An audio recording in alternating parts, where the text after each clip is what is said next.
নমস্কার, হেসেল রোজকারে আপনাদের স্বাগত। আজ বানাবো ভেটকি মাছের কাটা চচ্চড়ি।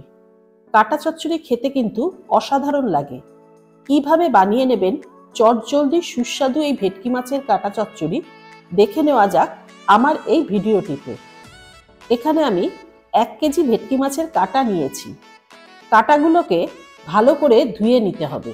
তারপর কাটাগুলোতে নুন, 1 টিস্পুন হলুদ আর 1 টিস্পুন রসুন গ্রেট করে রেখেছি, সেটা দিয়ে কাটাটাকে ভালো করে মেখে নিতে হবে। আর লাগবে 8 থেকে 10টা রসুনের কোয়া, 2টো আলু আর 3টে বড় মাপের পেঁয়াজ। আলুগুলো খোসা ছাড়িয়ে নিতে হবে, তারপর ডুমো করে কেটে নিতে হবে। এই কাটা চচ্চড়িতে আপনি আলু ব্যবহার করতেও পারেন, আবার নাও করতে পারেন। আলুগুলো ডুমো করে কাটা হয়ে গেছে। এবার পেঁয়াজগুলো নিয়ে পাতলা করে স্লাইস করে নেব। এবার কড়াই নিয়ে তাতে 3 টেবিল স্পুন সর্ষের তেল দেব। তেলটা গরম হলে মাছের কাটাগুলো এতে ভেজে নিতে হবে। কাটাগুলো একটু কড়া করেই ভাজতে হবে। এই রান্নাটা কিন্তু সর্ষের তেলেই ভালো লাগবে। কাটাগুলো ভাজা হয়ে গেছে, এবার তুলে নেব। বাকি সব কাটাগুলো ভেজে নিয়ে তুলে রাখতে হবে। কাটাগুলো ভাজার পর যে তেল রয়েছে তাতে আরও 1 টেবিল স্পুন সর্ষের তেল দেব। এই রান্নাটা করতে গেলে কিন্তু একটু তেলটা বেশি লাগে। তেলটা গরম হলে ডুমো করে কেটে রাখা আলুগুলো ভেজে নিতে হবে। আলুগুলোতে যখন হালকা কালার ধরবে তখন কেটে রাখা পেঁয়াজগুলো দিতে হবে। পেঁয়াজগুলোকে ভালো করে ভাজতে হবে। কিছুক্ষণ পেঁয়াজগুলো ভাজার পর এতে গ্রেট করে রাখা রসুনটা দেব। আবার ভালো করে ভাজতে হবে।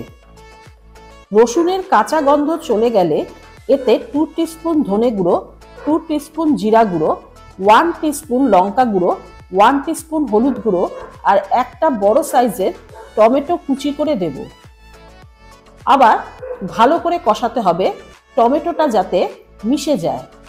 টমেটোটা যখন মশলার সাথে মিশে যাবে তখন এতে ভেজে রাখা ভেটকির কাটাগুলো দিয়ে দেব।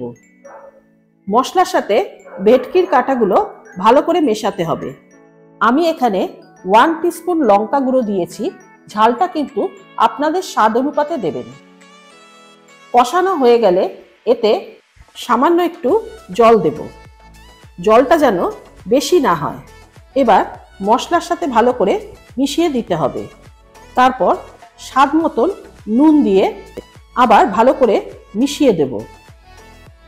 এবার কিছুক্ষণ ঢেকে রাখবো। 5 থেকে 10 মিনিট পর ঢাকনাটা খুলব। ঝোলটা দেখুন অনেকটা কমে গেছে। কাটাটা ভালো করে মিশিয়ে নিতে হবে ঝোলের সাথে। এবার গ্যাস বন্ধ করে দেব। আমার ভেটকি কাটার চচ্চড়ি সার্ভের জন্য তৈরি। গরম ভাতের সাথে এটা সার্ভ করুন। খেতে অমৃতর মতন লাগবে। একটু বড় সাইজের ভেটকি মাছের কাটা দিয়ে এটা তৈরি করবেন। বড় মাছের কাটার স্বাদ বেশি ভালো লাগে।